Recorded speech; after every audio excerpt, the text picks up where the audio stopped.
Fala, gente, beleza? Boa tarde. Vamos para mais uma revisão para as provas. O bloco dessa aula de hoje vai ser de soluções e cinética. Foi bem o finalzinho do primeiro semestre, né?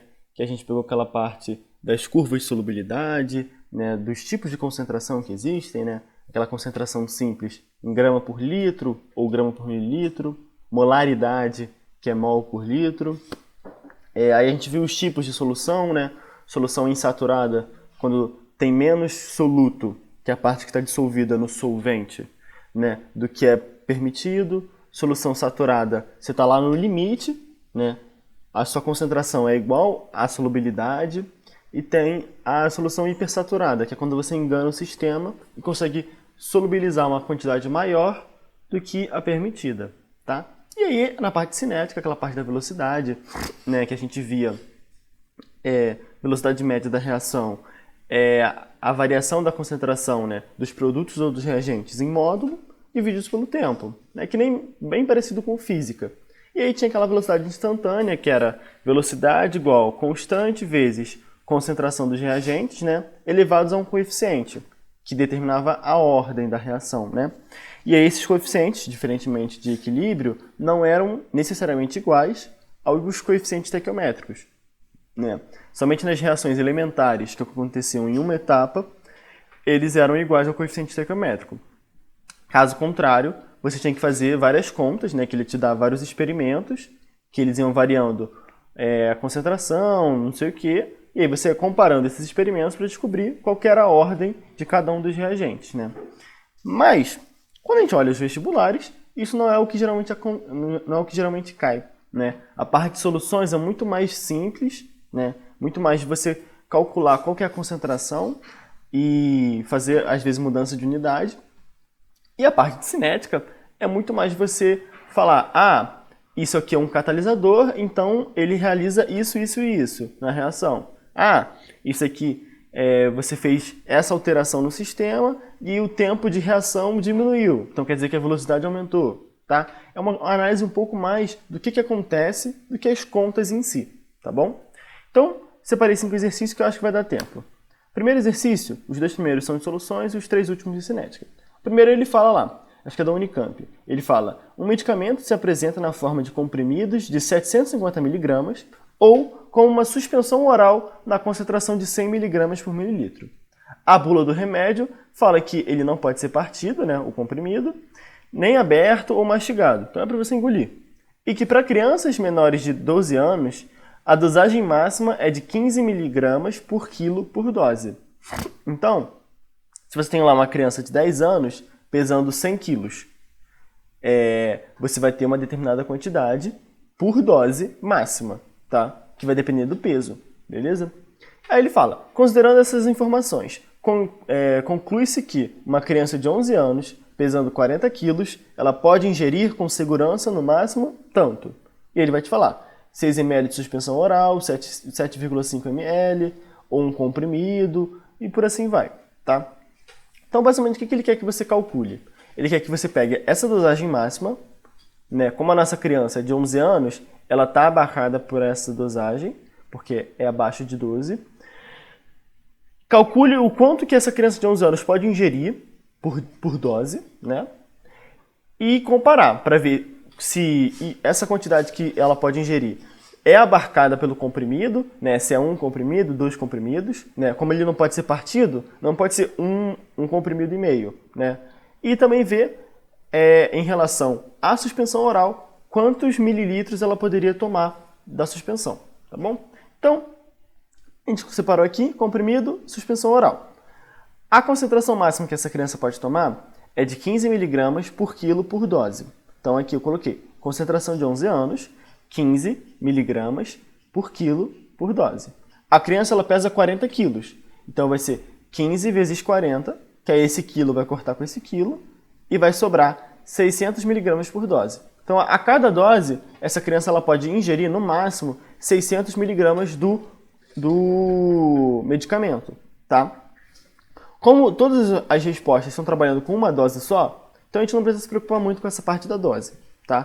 Porque às vezes essa dose poderia ser, tipo, uma por dia, uma a cada 5 dias, vai depender da bula, tá? Como ele não falou nada e não interfere na nossa resposta, a gente não precisa se preocupar com isso, tá? Então, é como se a nossa concentração fosse de 600 miligramas, tá? Quando a gente olha para o comprimido, cada comprimido tem 750 miligramas, né? Uma concentração de 750 miligramas por comprimido. Então, como o comprimido ele tem uma quantidade maior do que a criança pode ingerir, a gente sabe que nenhum comprimido ela vai poder tomar, né? Claro que se ele falasse que o comprimido pudesse ser repartido, a gente conseguiria fazer. A gente reparte o comprimido para que essa parte quebrada tenha 600 miligramas, né? E aí você poderia tomar o comprimido. Mas como ele não pode quebrar, a criança não vai poder ingerir nenhum tipo de comprimido, tá bom?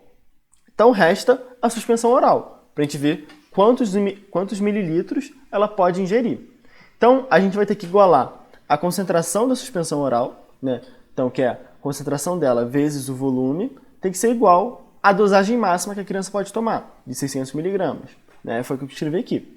C11, concentração de 11 anos, igual a 600 miligramas vezes sobre dose, tem que ser igual à concentração da suspensão oral vezes o volume. Né? Aí a suspensão oral ela fala que tem uma concentração de 100 miligramas por mililitro, então 100 miligramas vezes mililitro, vezes o volume, igual à dosagem máxima, 600 miligramas por dose.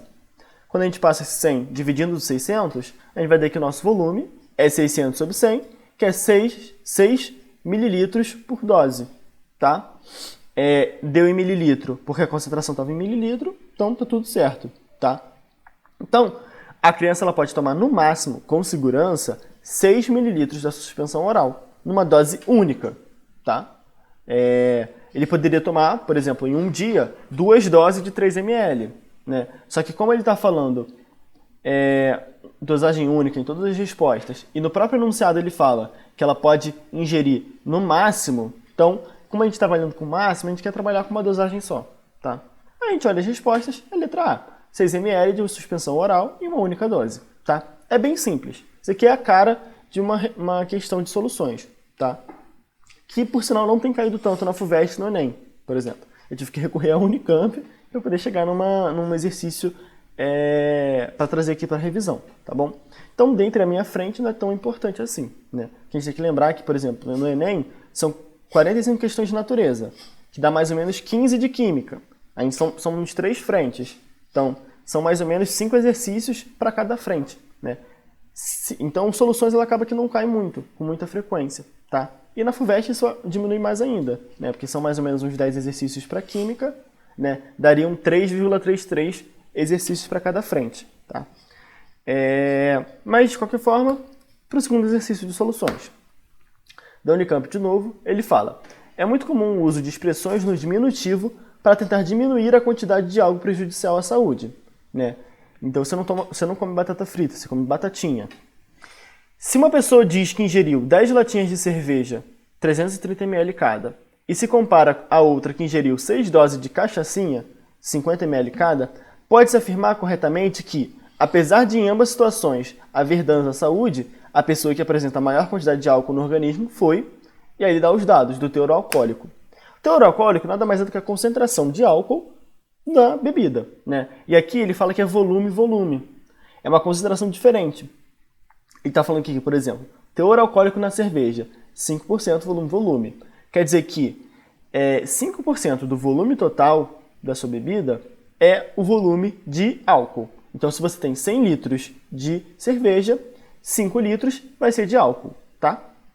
Mesma coisa para as cachaça, só que aí vai ser 45%, tá?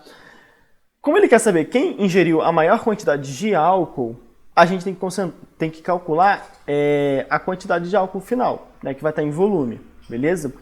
Que nada mais vai ser do que você multiplicar o teor alcoólico pelo volume total, né? E esse volume total é o volume de cada dose pela quantidade de doses, né? Então, a latinha foram 10 latinhas de 330 ml. A cachaçinha foram 6 doses de 50 ml cada, tá? Então, separei cerveja e cachaçinha e a gente vai comparar, tá bom? Então, o volume de álcool na cerveja, ele vai ser a concentração na cerveja, que é o teor alcoólico, vezes o número de latinhas, vezes o volume de cada latinha. Então, é 5% vezes 10 latinhas, vezes 330 ml, tá? Como está em ml, o nosso álcool ele vai dar ml também. 5% é 5 sobre 100, então aqui 5 sobre 100. 10 vezes 330 é 3.300. Isso dá um total de 165 ml de álcool, tá? Para cerveja. Valor até que considerável. Quando a gente olha para a cachaçinha, vai ser a mesma fórmula, né, para calcular o volume do álcool, só que vai ter um outro valor. Porque o teor alcoólico dela é de 45%, foram 6 doses e cada dose tinha 50 ml. Né? 6 vezes 50, né, vai ser 6 vezes 5, que dá 30, com outro 10 do 50, vira 300. 300 vezes 45% é 45 sobre 100 vezes 300, que dá um total de 135 ml. Ou seja, por mais que a cachaça tenha um teor alcoólico maior, como ele tomou menos doses e cada dose tem um volume menor, no final, quem bebeu mais álcool foi o cara da cerveja, né? Aí você olha as respostas. A que diz que quem bebeu mais foi a cerveja é a letra A e a letra C. Só que a letra A, ela fala, porque o volume ingerido é maior. Não, não é por causa do volume, né? Porque você pode tomar 1 litro de uma bebida. Se você tiver um teor alcoólico de 90%, você está bebendo 900 ml de álcool. Então, não é porque o volume é maior que você vai ter uma quantidade de álcool maior no seu sangue, né? Como a gente está comparando bebidas de concentrações diferentes, a gente não pode fazer essa análise tão simples, né? A gente sabe que a cerveja teve uma quantidade de álcool maior porque o produto entre o teor alcoólico e o volume ingerido foi maior, né? Porque o volume ingerido é o quê? Número de latinhas vezes o volume de cada latinha, ou número de doses vezes o volume das doses, né? Vezes a concentração de cada um dos teores, né? Então, por isso que a resposta fica a letra C. As latinhas de cerveja, porque o produto em teor alcoólico e o volume ingerido é maior, né? E aí, é mais ou menos esse o escopo das questões de soluções, tá bom? Muitas vezes ele vai pedir para você fazer essas mudanças de unidade que a gente não viu nessas duas questões, mas a gente vai trabalhar na próxima aula, né? Porque essa aula termina todos os conteúdos do primeiro semestre, exceto propriedades coligativas, que praticamente não cai, né? E aí eu vou juntar propriedades coligativas com análise dimensional, que é essa parte das unidades, na próxima aula, que aí vai fazer uma quebra entre o primeiro semestre e o segundo semestre. E aí depois a gente continua com equilíbrio e eletroquímica, tá? Então, agora para os exercícios de cinética, vamos para o primeiro. Ele fala lá, acho que é uma questão do Enem. O sulfeto de mercúrio 2 foi usado como pigmento vermelho para pinturas de quadros e murais. Esse pigmento, conhecido como vermilhão, escurece com o passar dos anos, fenômeno cuja origem é alvo de pesquisas. Aventou-se a hipótese de que o vermilhão seja decomposto sob a ação da luz, produzindo uma fina camada de mercúrio metálico na superfície. Essa reação seria catalisada por íon cloreto presente na umidade do ar. Então, é uma reação de decomposição do sulfeto de mercúrio 2. Né? O sulfeto, final eto, quer dizer que ele veio de um hidrácido, né? O hidrácido de enxofre, que é o ácido sulfídrico, H2S, e o mercúrio 2, Hg com NOx mais 2. Então vai ser o HGS. Tá? Ele vai se decompor e formar mercúrio metálico na superfície, tá? Por meio da ação da luz, né? A luz vai incidir nele e vai decompor. Só que essa reação ela é catalisada pelo íon cloreto, presente na umidade do ar. Ou seja, o íon cloreto ele é o catalisador.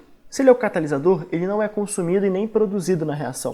Ele está naquela reação para aumentar a velocidade dela. E como que ele faz isso? Ele mostra um novo caminho para a nossa reação, né? Naquele gráfico de caminho por energia, né, que era um negócio assim, quando você coloca o catalisador, ele faz 2 morrinhos, um novo morrinho, um outro morrinho. E isso, né, dá um novo mecanismo para a nossa reação que favorece um aumento da velocidade, tá? Porque ele diminui a energia de ativação, que é aquela energia que você tem que dar para a reação acontecer, tá? Que tinha uma relação direta com a constante de velocidade instantânea, né? V igual a K vezes as concentrações, aquele Kzinho tem uma relação com a energia de ativação, tá? Então, Com isso, você já respondia a questão, né, que ele pergunta. Segundo a hipótese proposta, o íon cloreto atua na decomposição fazendo o quê? Reagindo com agente oxidante? A gente não tem essa informação. Deslocando o equilíbrio químico, catalisadores não deslocam o equilíbrio, tá? Porque ele aumenta a velocidade tanto da ida quanto da volta. Então, no final, fica elas por elas. Na D, precipitando o cloreto de mercúrio. Até existe, né, essa reação, que é o que geralmente usam nas lentes transitions, né, aquela lente que muda de cor com a luz solar, mas não é a situação. Ele fala que ele é um catalisador, então ele não está reagindo, né, tipo, reagindo para formar um cloreto. Na E, absorvendo a energia da luz visível. Isso até pode ser possível, né, porque como ele mexe no mecanismo, ele mexe na reação, então tipo, ele é consumido, mas depois ele é restituído, né? Então no final das contas ele não reage, né? Mas ele mexe um pouco no nosso mecanismo para poder aumentar a velocidade. Só que a gente não tem informação se é ele que absorve a energia da luz visível. A gente não sabe como que ele atua, né, no mecanismo. Então a gente não pode afirmar com certeza isso. E aí, né, se não tivesse uma resposta adequada, a gente teria que ver qual que seria a menos pior, né? Só que quando a gente olha a C, diminuindo a energia de ativação. É exatamente isso. Então, como a C está 100% correta, a gente não precisa procurar a menos pior, tá bom? E aí eu coloquei até aqui a reação, né? Coloquei talvez aqui errado o mercúrio, porque a gente sabe que o mercúrio ele pode ser líquido, temperatura ambiente, né? Só que eu não sei qual que é a temperatura do negócio aí, né? Então eu acabei colocando sólido. Mas é sempre tomar em conta, né? Que o mercúrio geralmente ele vai estar líquido, tá bom? Porque a temperatura de fusão, que é o sólido virando líquido, é bem baixa, beleza? Então, essa questão aqui eu trouxe mais para a gente relembrar o papel dos catalisadores, tá bom? Seguindo, vamos ter aqui uma questão que trabalha um pouco mais a velocidade instantânea, né? Não é bem instantânea, né? Mas ela tem aquela cara das reações das questões de velocidade instantânea, porque ela traz uma tabela com várias situações diferentes e pede para a gente comparar, né? E que é bem característico, quando vai cair uma cinética um pouco mais pesada, cair uma questão desse tipo, tá bom? E aí, ele vai falar o quê? Um antiácido comercial em pastilhas possui em sua composição, entre outras substâncias, bicarbonato de sódio e ácido cítrico. Ao ser colocado em água, a pastilha dissolve-se completamente e libera gás carbônico, o que causa a efervescência. Para entender a influência de alguns fatores sobre a velocidade de dissolução da pastilha, adicionou-se uma pastilha a cada um dos 4 recipientes descritos na tabela, medindo-se o tempo até a sua dissolução completa. Para todos os experimentos, foi usada água mineral da mesma marca. Considere a água com gás como tendo gás carbônico dissolvido. Com base nessas informações, é correto afirmar que... E aí ele quer comparar as velocidades. Ele quer saber se, quando você usa água sem gás a 25 graus Celsius, se isso vai ser mais rápido ou mais devagar que a água mineral sem gás a 4 graus Celsius. Tá bom? E ele usa a mesma marca, por quê? Porque se fosse uma marca diferente, você tem uma diferença nas propriedades. Então, o pH muda, a concentração de íons na água muda e por assim vai, tá bom? Então, é basicamente a gente olhar o nosso gráfico, a nossa tabela, e ver qual situação que tem maior velocidade e comparar as situações que são parecidas, né? Então, eu não posso comparar a água mineral sem gás a 25 graus Celsius com a água mineral com gás a 4 graus Celsius, porque eu estou mudando 2 fatores, como e sem gás e a temperatura, tá?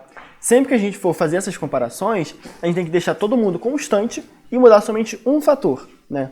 Então, nesse caso, quando eu for comparar a influência do gás, eu vou ter que comparar reações à mesma temperatura, em que uma vai ter gás e outra não vai ter, tá bom? Por isso que eu separei o experimento 1 e 2, que eles estão os dois a 25 graus Celsius, só que o 1 é sem gás e o 2 com gás.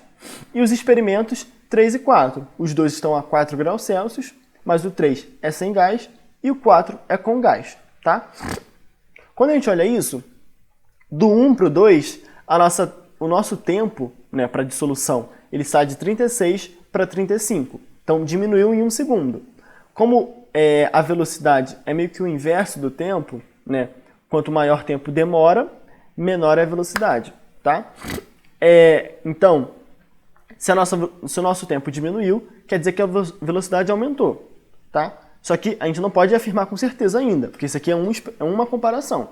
A gente tem que olhar a outra comparação para ter certeza. Quando a gente sai do 3 para o 4, que é do sem gás para com gás, o nosso tempo sai de 53 segundos para 55. Então, o tempo aumentou. Se o tempo aumentou, a nossa velocidade diminuiu.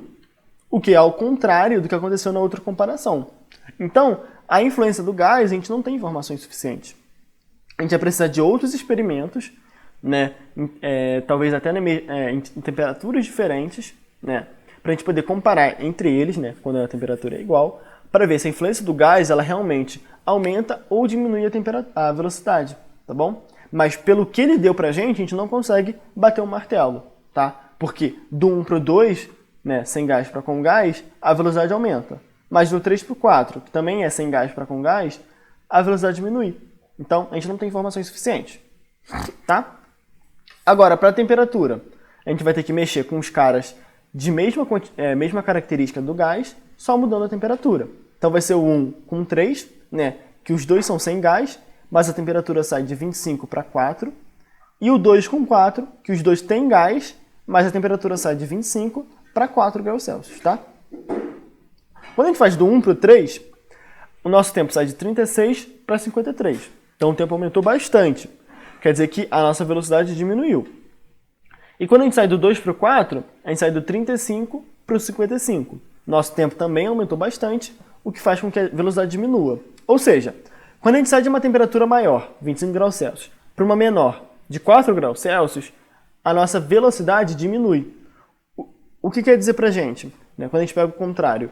Quando a gente está aumentando a nossa temperatura, de 4 para 25, quer dizer que a nossa velocidade aumenta. E por que a velocidade aumenta? Sempre que a temperatura aumentar, a velocidade também vai aumentar. Porque a temperatura ela mede a energia cinética dos compostos, né? De uma forma meio que indireta. Então, quando você aumenta a temperatura, você aumenta a energia cinética. Quando você aumenta a energia cinética, os caras estão mexendo mais rápido. Se ele mexe mais rápido, eles colidem mais. A gente tem que lembrar aquela parte de colisões de cinética. Que quando as reações elas só acontecem porque as colisões acontecem. E não é qualquer colisão, tem que ser aquela colisão bem bonitinha, dependendo da fórmula molecular do composto, tem que ter uma certa orientação, né? Então, eles têm que, às vezes, bater de forma cara a cara, às vezes tem que ser de lado, por assim vai, né? Mas fato é, se aumenta a temperatura, você aumenta as colisões, o que aumenta a velocidade das reações, porque você está acontecendo mais colisões no mesmo intervalo de tempo, né? Então, você está reagindo mais no mesmo intervalo de tempo. Então, você está aumentando a velocidade, tá? Essa parte até é uma teoria um pouco mais interessante, um pouco mais aplicável nos exercícios, porque é o que cai bastante, né? Se não cai tanta conta, eles puxam mais para a teoria, né? Por mais que essa teoria aqui dessa questão seja meio que comparativa, né? Tem um pouco de dados numéricos, é uma questão essencialmente teórica, né? Então, a gente tem que ter sempre em mente essas coisas, tá? Se fosse uma questão de conta, né, com aquela velocidade instantânea, você teria que fazer a mesma comparação, né? Você pegaria A1 com A2 para você comparar, né, sei lá, a constante da velocidade, ela aumenta ou ela diminui com a presença do gás, tá? E aí você também avaliaria a temperatura, por exemplo, né? Como que ela influencia nessa constante, tá bom? Mas aí você vai falar, Ian, mas e aquele negócio da temperatura favorecer as reações endotérmicas que absorvem calor? Isso aí é equilíbrio, tá? Por mais que o equilíbrio ele tenha uma relação com velocidade, né? A gente até viu que existia uma relação entre as constantes de equilíbrio com a constante de cinética,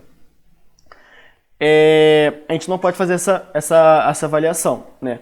Claro, temperaturas maiores favorecem as reações que precisam de energia para acontecer, que precisam, né, de calor, que são reações endotérmicas. Só que essa temperatura, ela favorece essas reações, só que na hora de a gente ver a velocidade no equilíbrio, a temperatura ela melhora, né, aumenta a velocidade das duas dos dois sentidos, tanto da ida quanto da volta, tá bom? Seguindo aqui para o último exercício, é um exercício bem parecido, né? Eu coloquei até aqui 1, 2, 3, 4, 5 para a gente poder ter comparação com os experimentos, né? Não tinha na questão original, mas eu sempre recomendo, né, que fica um pouco mais fácil da gente comparar. O que ele fala?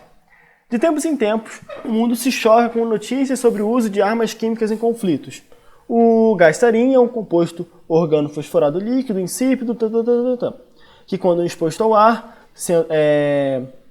que se transforma em gás quando exposto ao ar, sendo um dos principais alvos dessas notícias, né? Porque é um gás muito nocivo, né? Bastante tóxico.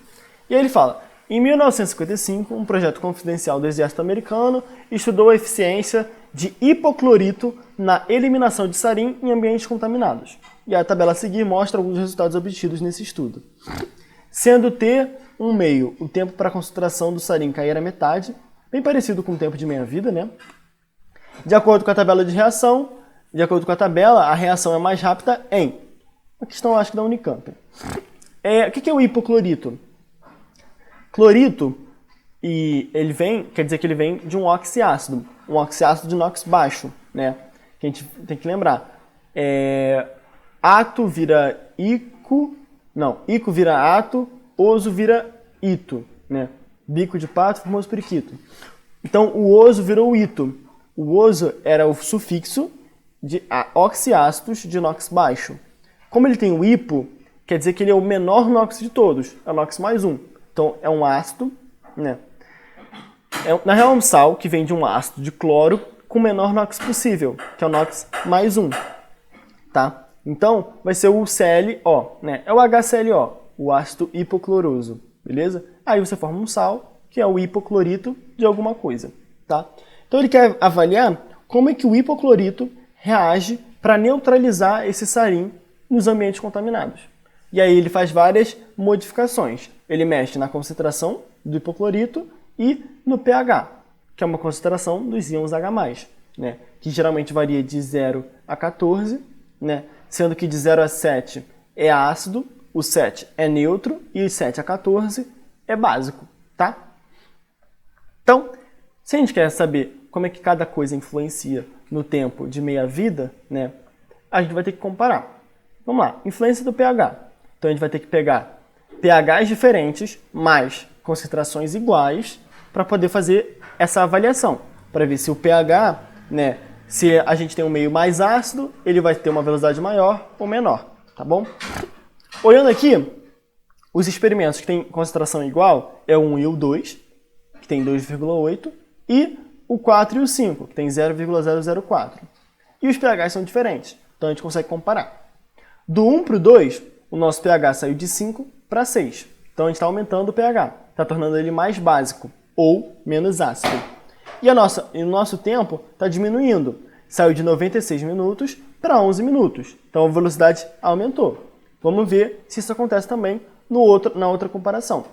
Do 4 para o 5, a gente sai de um pH de 8 para 9. Né? Já são pHs básicos, só que ele está ficando cada vez mais básico, cada vez menos ácido, tá? E o tempo, ele sai de 33 minutos para 18 minutos. Então, a velocidade também aumentou, porque o tempo de meia-vida diminuiu, tá? Então, o que a gente tira dessa influência do pH? Conforme a gente aumenta o pH, ou seja, torna ele mais ácido, mais básico ou menos ácido, a nossa velocidade aumenta, tá? E agora, vamos ver a influência da concentração. Para verificar a influência da concentração, a gente tem que ver situações que têm concentração diferente, mas pH igual. Quando a gente olha aqui, todos os 5 experimentos têm pHs diferentes. Por mais que existam concentrações diferentes também, a gente não vai conseguir comparar. Porque, por exemplo, se eu pegar o experimento 3 e o 4, que a concentração é dividida por 10, né, do 3 para o 4, eu consigo fazer uma comparação, né? Porque, olha só, do 3 para o 4, a nossa concentração diminuiu e o tempo aumentou. Então, quer dizer que a velocidade diminuiu. Só que o pH mudou. Então, eu não consigo atribuir com certeza que essa mudança na velocidade é única e exclusivamente pela concentração. Porque o pH ele tem a sua influência também. né? Então, eu não tenho certeza sobre as coisas, tá? Por mais que eu saiba que, por exemplo, do 3 para o 4, o pH aumentou. Então quer dizer que a velocidade, em tese, aumentaria. Só que como eu vejo que ela diminui, então quer dizer que a diminuição da concentração vai diminuir a velocidade. Eu consigo fazer essa suposição, mas eu não consigo colocá-la à prova. Por quê? Porque eu não tenho situações em que o pH é igual e a concentração é diferente, tá? Eu teria que ter essas condições para poder ter certeza, bater um martelo e falar, não, realmente, diminui a concentração, diminui a velocidade, tá bom? Então, quando a gente olha as respostas, a única que satisfaz isso é a letra D, porque ela fala a reação ela é mais rápida em meios menos ácidos, só que não há elementos suficientes para analisar a influência da concentração do hipoclorito. A gente supõe que menor concentração diminui a velocidade, só que a gente não tem comprovação, tá? E isso faz sentido, tá? Que diminuição de concentração diminua a velocidade, né? Porque se você tem menos reagente, você tem menos pessoas para poder colidir e fazer a reação, tá bom? Só que isso também depende, muitas vezes, daquele coeficiente da velocidade instantânea. Porque, por exemplo, imagina que nessa reação seja uma reação que o hipoclorito não tem influência, que o coeficiente dele seja zero, né? Isso muitas vezes acontece, né? A gente pode ter uma reação que seja, por exemplo, entre o A e o B para gerar C e D. Velocidade igual constante, vezes concentração do A elevado ao coeficiente, vezes concentração do B elevado ao coeficiente, né? Que não é o coeficiente estequiométrico necessariamente. Se o coeficiente do A, por exemplo, for zero, a gente vai ter concentração do A elevado a zero. Isso dá 1. Ou seja, a nossa velocidade da reação independe da concentração do A. Você pode colocar 10.000 mols e 1 mol, a reação vai ter a mesma velocidade, porque ela vai depender somente da velocidade da concentração do B, né? Que vai estar num outro coeficiente, sei lá, 1, 2, 3, tá? Então, por isso que a gente não pode bater com o martelo que a concentração do hipoclorito, ela importa, tá? Porque a gente não tem informações, a gente não sabe qual é o coeficiente dele na velocidade e a gente não tem como comparar com a tabela, tá bom? Então, geralmente é isso. Com essas tabelas, o que ele pode também abordar, né? Ele pode trazer essa mesma questão, só que ele vai mudando as concentrações e você consegue avaliar. E aí, às vezes, ele vai falar, se eu dobrar a concentração de tal reagente, a velocidade quadruplica. Como é que você vai fazer isso? Mesma coisa. Você vai olhar aqui, por exemplo, vai estar lá, concentração 1, experimento 1. Experimento 2, concentração 2. Velocidade vai estar 1, depois a velocidade vai estar 4. Então você vai ver que do experimento 1 para o 2, você dobrou a concentração. Ela foi de 1 para 2. E essa velocidade quadruplicou, foi de 1 para 4. Então quer dizer que o fator da concentração do composto é de 2. Ele está elevado ao quadrado, né? Porque toda vez que eu dobro a concentração dele, 2 ao quadrado é 4, então a nossa velocidade quadruplica, tá? Geralmente é isso que pode aparecer para vocês, tá bom? Uma aula um pouco mais tranquila, porque essa matéria não tem caído tanto. E quando cai, ela é um pouco mais nesse escopo, mais de comparar, um pouco mais teórico, tá? Do que fazer uma conta de fato. E aí o que é importante nessas duas partes? É você relembrar os papéis, né, de cada cara na cinética. Então, por exemplo, os reagentes eles vão colidir para poder acontecer a reação. E o papel principal do catalisador, né, que caiu até no Enem do ano passado. Foi do ano passado? Foi.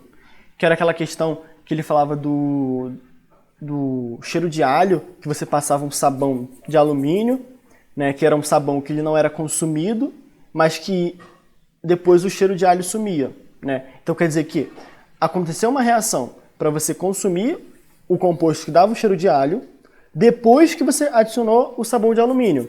Só que o sabão de alumínio, ele não diminui e nem aumenta. Então quer dizer que a concentração dele se mantém. Ele não é consumido nem produzido. Ou seja, ele é o catalisador, porque ele permite que aquela reação ocorra num tempo mais rápido. Porque muitas das reações que acontecem no nosso mundo, elas demoram dias. Então, horas às vezes, né? Então, quando você coloca o catalisador, o tempo diminui. E aí você consegue ver com mais clareza que a reação está acontecendo, tá? Então, geralmente acaba caindo nessa parte um pouco mais teórica, né? E a parte de soluções, ela cai bem nesse escopo mesmo, de você multiplicar. Multiplicar a concentração pelo volume, você fazer alterações de unidade. Então, ele vai te dar a massa e vai te pedir o volume. Então, você vai ter que fazer uma relação entre a massa e a densidade, ou a massa e o número de mols, que é isso eu vou pegar um pouco mais na próxima aula, quando a gente for trabalhar com análise dimensional, que é justamente você trabalhar essa mudança de unidade, que é muito útil para várias questões. Às vezes você consegue matar a questão somente com mudança de base. Mudança de base não, mudança de unidade. Tá bom? Então, é isso, gente. Bons estudos. Deixei a lista desses exercícios com o gabarito separado também no Drive, no Cuja para vocês. E vai dar tudo certo, beleza? Beijão!